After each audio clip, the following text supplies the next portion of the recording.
Welcome to another episode with yours truly, the Modern Contemplative. It is a bright, hot day, as you can see. I have my blackout blind right here to keep that bright, hot sun out of the room, to keep it nice and cool. I have a wonderful presentation planned for you. You will see footage of visionaries like Vinod Khosla and Mustafa Suleyman, now at Microsoft, heading the AI department. I also have footage of Dr. Alan D. Thompson. He is a world-renowned AI expert. He wrote the Memo report, and companies like Google, Microsoft, and Apple subscribe to it. He is arguably one of the most important people to follow if you want to know what's happening in the world of AI. Some of this video will feature voiceover. I will be commenting on Leopold Ashenbrenner's Situational Awareness, an epic 165-page PDF, a must-read because it lays out our possible future. And you can't talk about the future of humanity without talking about AI, which I define as augmented intelligence, not just artificial, meaning that it's fake, because it's not. And I'll talk about that in another video that will deal with what AI actually is and why it's important for you to know about what it is and what it entails for us. But this video is titled Situational Awareness, and I will talk about that from the point of view of humanity, not just technology. Who we are, our origin, and where we are going. So here we go. A few weeks ago, I read an epic 165-page essay by Leopold Ashenbrenner, who worked at OpenAI, and it inspired me to create a video called Situational Awareness, because I appreciate timelines, and it's good for us to have a sense of who we are and where we've been and where we are going. Historicity is very important. Now, when I say we, I'm not going to get all philosophical and epistemological, ontological, selflessness and so on. I'm talking about us as humans practically, leaving the philosophy aside regarding who and what we actually are. But that is information, which is part of the fabric of the cosmos. And that's what you will see when I show you a snippet from chapter 1 of Ray Kurzweil's newest book, The Singularity is Nearer. I've been waiting for this book for more than a year and a half, and I'm happy that I can read it. I started reading it the other day, and I want to share with you some gems from the book. And so I will go into chapter 1 and give you an overview of the 6 stages of evolution, which he calls 6 epochs.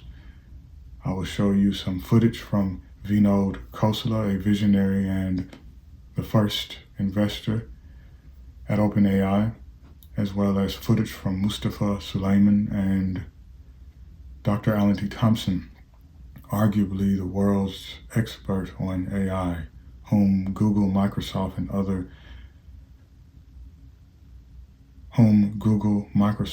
Apple, and other big tech companies follow. They subscribe to the Memo report via his website, lifearchitect.ai.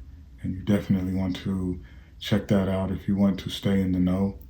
And you should stay in the know because things are changing quickly. You don't have to keep up with everything that is happening, but you need to know a general overview of what will impact you within a few years, not a decade from now.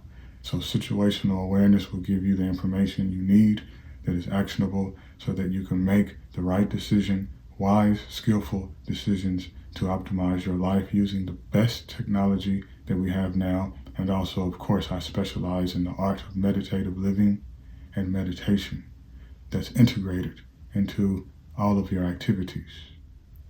In order to have a more clear situational awareness, a more comprehensive situational awareness, let's go back in time. Way back in time to the birth of the cosmos, which was billions of years ago. No one knows an exact date, but Astrophysicists agree 13.8 billion, which means a long, long time ago, billions of years ago, we have the birth of the laws of physics and chemistry. I'm about to show you snippets from chapter 1 of The Singularity is Nearer by the visionary, brilliant-minded Ray Kurzweil. This book has been more than a year and a half in the making. It was delayed because of rapid advancements in AI, namely ChatGPT, GPT 3.5 and 4, more specifically. And that's why the book took so long to be published. But now that it's published, I have the joy of reading it and seeing the keen insight of the mind of Ray Kurzweil continues to be pertinent, continues to be on point. And I will tie all of this together with Leopold Ashenbrenner's Situational Awareness, including the history of humanity in a way that Leopold Ashenbrenner didn't do, to have a really solid foundation of human history and our possible future. Before I share with you some snippets from chapter 1 of Ray Kurzweil's The Singularity is Nearer, take a moment to bask in the awe of existence, human existence, who we are, which is interrelated and an interdependent aspect of the cosmos. When we learn about the universe, we are learning about ourselves. The whole cosmos is right here in my hand, literally, or anywhere I point to. Carbon atoms, protons, neutrons, electrons, quarks, neutrinos popping in and out of existence. All of this happening too fast for our conscious minds to detect, but we are essentially the fabric of the cosmos in a conscious form. We are about to explore the 6 stages of evolution, also called the 6 epochs, in Ray Kurzweil's wonderful model. And as I go through this chapter 1, little snippets, think about the fact that I'm talking about who we are, which is not distinct from the universe. We have the added element of awareness and consciousness, and that's what makes human existence so unique. Our quality of consciousness is not found in anything else. That doesn't mean it's better. It's simply unique, and it allows us to transform reality in a manner that we don't see any other being capable of doing. That can be good for existence, or that can be catastrophic. The choice is ours. But with information like this, more and more people will be able to make skillful choices that impact everything else, because we are everything. Everything is everything, as Lauryn Hill said. One more point. Earlier I said that human consciousness, which is unique and the most powerful force that we know of in the universe, because it takes the universe and renders it conscious and allows us to manipulate reality, the fabric of reality, in a way that no other animal can. And Richard Dawkins calls this the extended phenotype, a brilliant, beautiful idea that he talked about in one of his earlier books, and it's definitely worthwhile to read that. But the point is that the universe itself is chaotic. Things roll out in a catastrophic manner, and out of that comes order. The mind is very chaotic, catastrophic at times, especially as it's burgeoning through that experience of adolescence. And then through education, through intelligence, there's order, there's structure to the mind, and we can accomplish complex goals. We have created a form of intelligence, extended or augmented intelligence. That's how I define AI, augmented I intelligence. We do this, and no other animal that we know of can do that. And so, yes, we have the potential to destroy this planet, which is what we've been doing as a species, but we also have the possibility, or it's actually quite possible for us to create a utopia on this planet, which is how I ended my last session. So now we will go into the 6 stages of evolution, also called the 6 epochs, to see where we are. And we are actually closer to the 5th phase, the 5th epoch. And then I will have a wonderful AI model, Inflection AI's Pi, Personal Intelligence, share with you poetic prose about the 6 stages of evolution. So enjoy. From the birth of the cosmos to the singularity, in the void, the cosmos birthed from chaos, order, dearth. Molecules then danced in space, DNA crafted life's first trace. Brains evolved, minds took flight. Homo sapiens, a thinking sight. Tech merged with human brains, augmented intelligence gains. And as the 6th epoch looms, singularity, intelligence blooms. As a lyricist myself and poet, I must say that I'm really impressed by those 3 to 5 sentences, stanzas created by Inflection AI's Pi, Personal Intelligence model. It is the most eloquent of all of the LLMs that I have used, and I've used all of the frontier models, Claude 3 and 3.5, ChatGPT 4.0 and previously 4, and then 3.5 a couple of years ago, and they've all made rapid progress. So to hear that beautiful short poem that I prompted it to recite is really amazing. I approve of it, and it's like something I would write, maybe better sometimes, depending on how inspired I am. But to be able to produce something like that in seconds with a prompt is marvelous. That's how far we've come as a species in this universe, as a conscious form of the universe. So to recap, we had the 1st epoch, the birth of the laws of physics and chemistry that make life possible.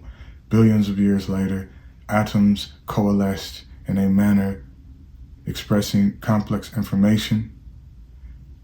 Moving on from that, we have molecules becoming complex enough to become multicellular and self-replicate, what Richard Dawkins calls the self-replicating molecule, which was the ancestor of RNA and DNA giving rise to brains that extend or shape the environment, the extended phenotype Richard Dawkins talks about. To the 4th epoch, animals using higher intelligence, cognitive abilities, particularly a being with an opposable thumb that gave rise to us that can use a higher order brain, and a physical digit to be able to hold objects in such a way to change them, eventually creating a computer and using that to create a different form of intelligence, which is extended human intelligence, which will eventually become superintelligence. And we're closer to superintelligence than we are to our Neanderthal or earlier hominid ancestors.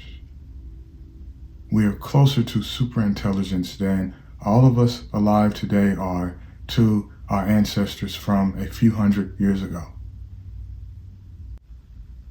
I'll say that again.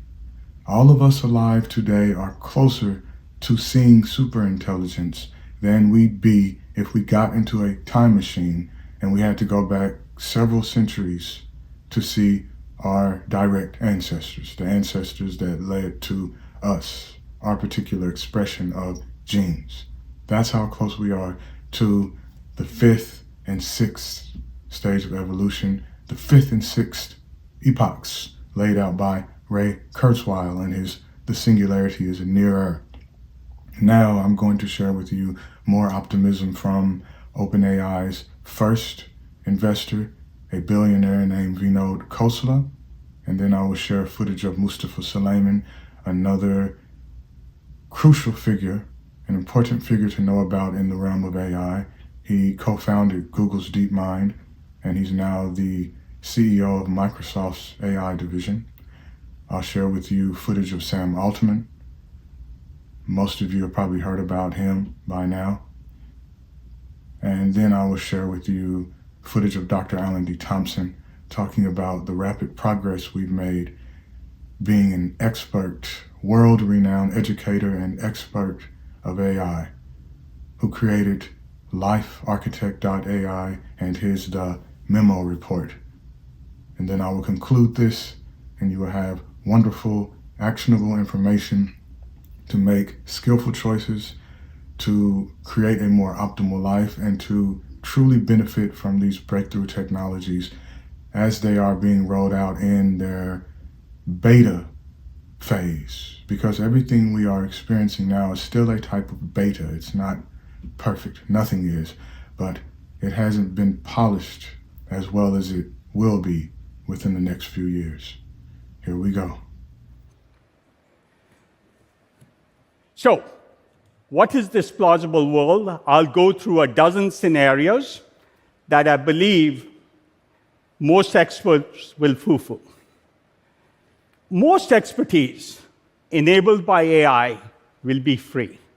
I'm most excited that every human being on the planet can have 24/7 a free doctor, primary care in a very expensive way, that every child can have a free tutor in a very available, accessible way, and these will be near free.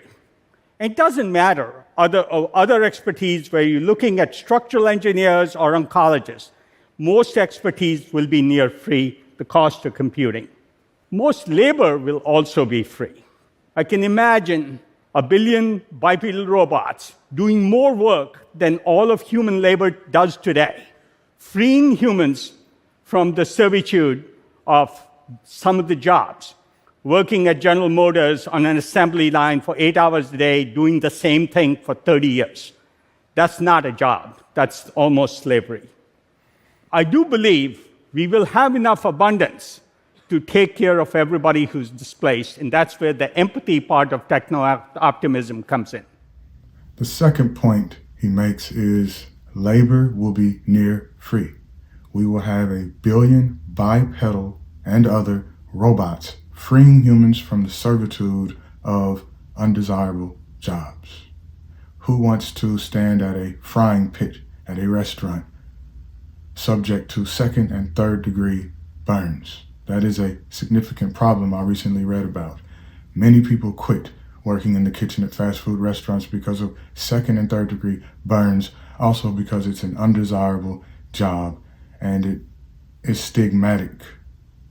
It creates a negative psychological disposition because of the way society views people who work in fast food.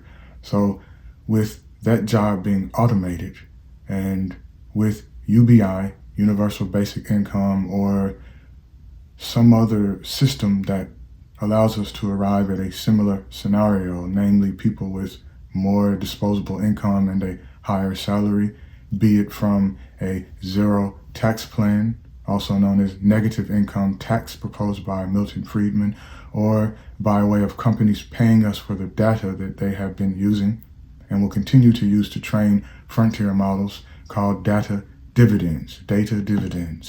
I talked about that in a previous video. For sure, within at least 7 to 10 years, robots will take most of the menial jobs. And if you think that's a pipe dream, you haven't been paying attention to companies like Tesla's Optimus robot, Figure, which receives heavy investment from OpenAI and is powered by OpenAI's multimodal language learning model.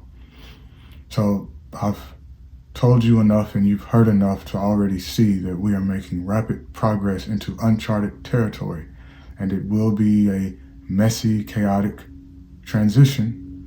But as I pointed out earlier, when you look at the universe, you see out of chaos comes order, and order breaks down into chaos or disorder, entropy. Entropy reigns supreme. So accept that fact of existence, that aspect of reality, that out of disorder comes order, and order dissolves into you could say disorder, but actually into a fathomless fabric of the universe, which is oftentimes expressed as what we would say chaos. Embrace the nature of reality, the bedrock of our being, because once we make it through this messy transition, humans will be in a better position, just as all of us alive now are in a much better position than we were even 110, 20, 130 years ago. Here I am, a free man. How many of my ancestors were lynched, murdered, hung from trees to be free, so that I could sit here, so that I can sit here freely and peacefully creating this wonderful content for you, educating the masses for free, posted on YouTube for free, shared for free. My life is already much better in every way possible than my ancestors who toiled in sugarcane fields, or the Europeans who came here as indentured servants, as Irish and Italians who were frowned upon, who were the subject of antipathy and anathema. So to recap, the birth of the universe was a very chaotic scenario beyond imagination. Out of that chaos came some semblance of what we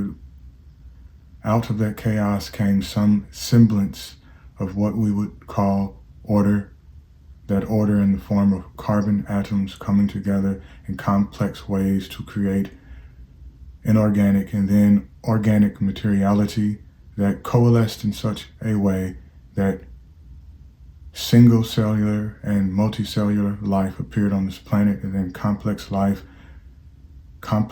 with brains, more complex brains in the human being, associated with a type of consciousness that could manipulate the environment and speed up the rate of evolution, the law of accelerating returns that Ray Kurzweil coined.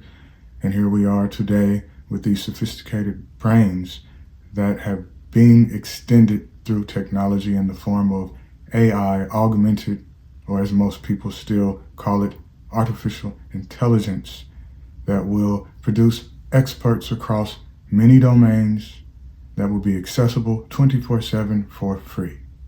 Now, Mustafa Suleiman will tell you more about where we are and what's coming. Educators' perspective. Yeah, great question. I mean, I think asking AI to produce lesson plans is sort of the first 101 introduction, but performing alongside AI is kind of an interesting new direction to take it. Like, what would it look like for a great teacher or educator to have a profound conversation with an AI that is live and in front of their audience, and then occasionally engage, their students to get involved? I mean, literally, by the end of this year, we'll have real-time voice-based interfaces that allow full dynamic interrupt, and it feels like just talking, like I am right now with Andrew. It's just a completely different experience, and I think that leaning into that, showing the beauty of that, and being creative with it is really. ChatGPT using GPT 3.5 Turbo scores 28.1% on this test, just above chance. Llama 2, 26.26%. The Gemini models headed all the way up to 46%. Inflection hitting 38.4%. Llama 3, we're waiting for Llama 3 400B, but it's certainly improved on Llama 2. GPT-4 Turbo doing really well, 46.5%. GPT-4o now achieves 53.6%.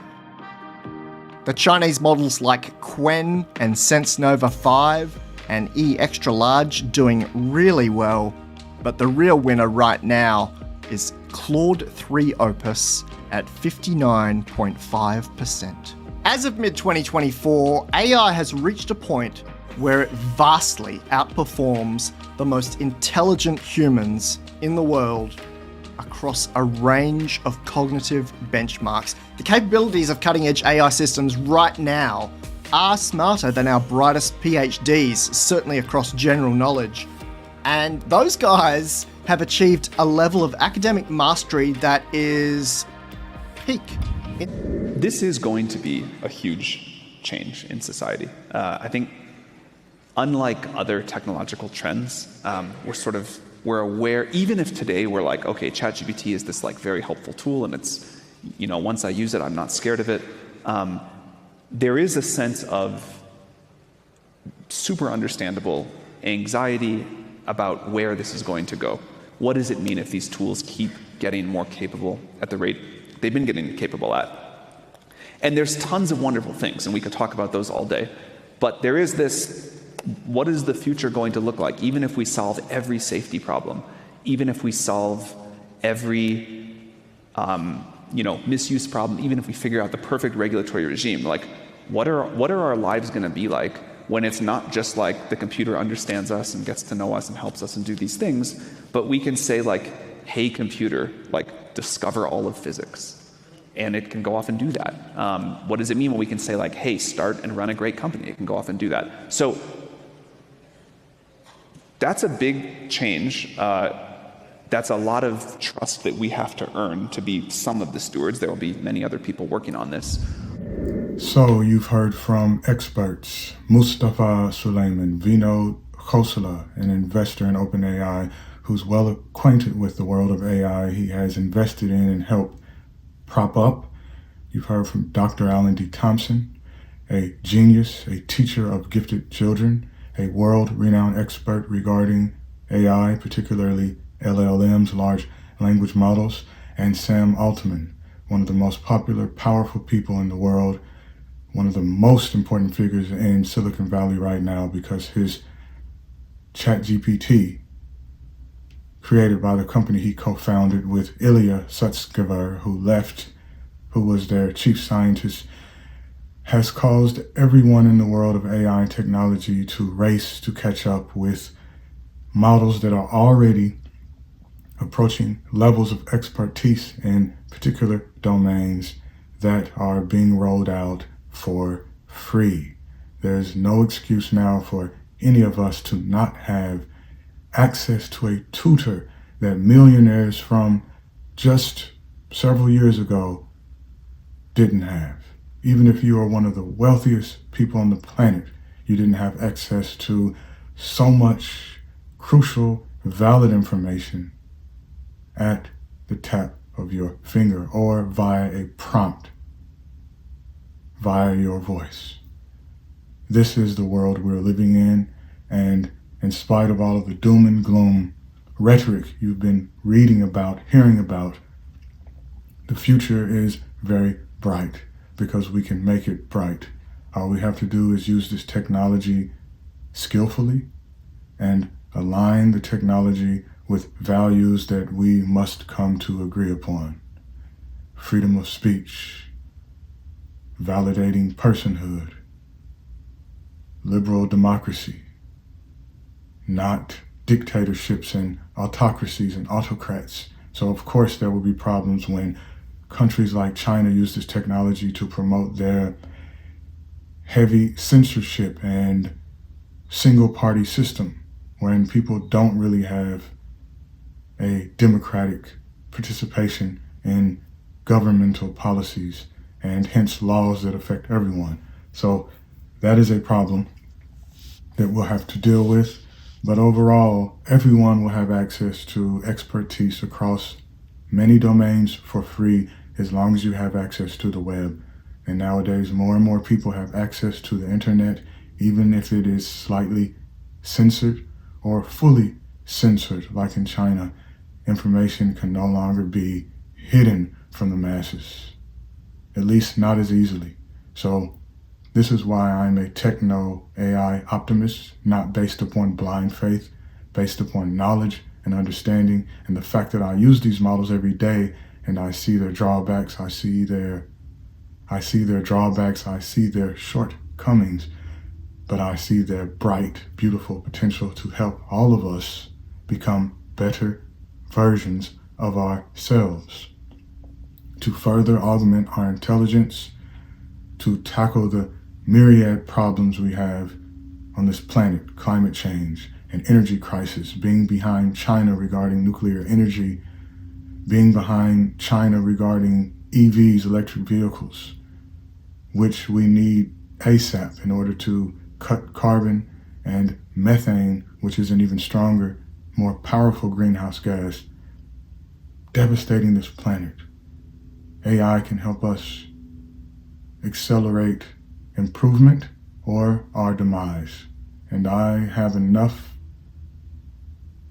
confidence, not mere faith, confidence in humanity that most of us will make the right decision as we continue to use more and more sophisticated AI, artificial, or as I call it, augmented intelligence, to make the planet a more optimal habitat for all of us. I truly believe that will be the reality. And I believe that that will become the reality because I am helping shape that reality via the way I use technology now, and sharing how I use technology with others so that they can make skillful, masterful choices to optimize their life. Yours truly, the Modern Contemplative. Peace, be well, sadhu, ciao.